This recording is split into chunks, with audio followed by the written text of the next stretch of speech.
জুলাই সনদ তো এটা সরকারের পক্ষ থেকে একটা ডিক্লারেশন, এটা কোনো দলীয় ডিক্লারেশন নয়।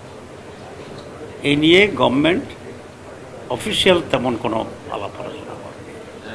আমাদের দিক থেকে আমরা কিছু জিনিস বলেছি যেগুলোর জন্য আসলে থাকার দরকার, ঠিক আছে। এখন চূড়ান্ত সিদ্ধান্ত নেওয়ার দায়িত্ব হচ্ছে সরকারের। আমরা আশা করি জনগণের যে আকাঙ্ক্ষা আছে, জুলাইয়ের ব্যাকগ্রাউন্ড ইতিহাস থাকা, তারপরে মাঝখানে 15 বছরের যারা দুঃশাসন, যাদের কারণে জুলাই আসতে বাধ্য হয়েছে, সেগুলো থাকা, এবং জুলাই যে জাতীয় জীবনে যে গুরুত্বপূর্ণ পরিবর্তন আনছে এবং জুলাইয়ের স্পিরিটটা যাতে নেক্সট বাংলাদেশ গড়ার ক্ষেত্রে একটা ভূমিকা রাখে, এগুলো তো স্বাভাবিক কন্টেন্টস থাকবে বলেই আমরা আশা করছি। আমরা শুধু দাবি করেছি যে একটা নিরপেক্ষ ডিক্লারেশন যেন হয়। জুলাই যারা কন্ট্রিবিউট করছে তাদের স্বীকৃতি দেওয়া দরকার রাষ্ট্রীয়ভাবে, এবং জুলাই সনদটা যেন সংবিধানের সন্নিবেশিত থাকে।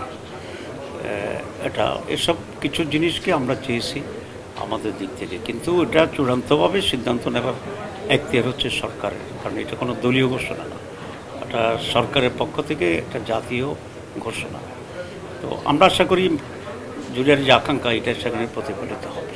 তাদের নিরাপত্তা তো নিশ্চিত হবে যদি দেশটা ভালো চলে এবং দেশটা রাইট ট্র্যাকে যায়। সুতরাং দেশটা ভালো চলা, সঠিক পথে পরিচালিত হওয়া, ডেমোক্রেটিক এনভায়রনমেন্ট ক্রিয়েট করা, সাংবিধানিক এবং আইনগতভাবে সংস্কার সম্পন্ন করা এবং একটা সুষ্ঠু নির্বাচনের ব্যবস্থা করা, এগুলোই আমাদের অগ্রাধিকার। তো এইরকম একটা বাংলাদেশ যদি হয়, সে বাংলাদেশের প্রত্যেকটা মানুষেরই নিরাপত্তা থাকবে। তারপরেও যেহেতু জুলাই আগস্টের বিপরীতে একটা শত্রু শক্তিও আছে যারা এখনও নিশ্চিহ্ন হয়ে যায়নি, সুতরাং সে কারণে কি আইনগত যে প্রোটেকশন দরকার জুলাই বিপ্লবের লোকদের জন্য, সেটা হওয়া খুবই বাঞ্ছনীয়, এবং আমরা সেটাকেই এখানে উল্লেখ করার জন্য আমাদের দিক থেকে আমরা দাবি জানিয়েছি। আমরা যখন এটা পাঠ হবে আমরা মূলত বুঝতে পারবো যে এটা সরকার ডিক্লারেশন, সেখানে যদি এমন কিছু নেগেটিভ কিছু থাকে বা অপূর্ণতা থাকে, আমরা পরে সরকারকে আমরা সেগুলো বলবো এবং সেটার আমরা প্রতিবাদ করব, সংযোজনের জন্য অনুরোধ করব। সংস্কারের আগে যদি নির্বাচন আগে যদি সংস্কার না হয়, তাহলে আর সংস্কার তো হইল না।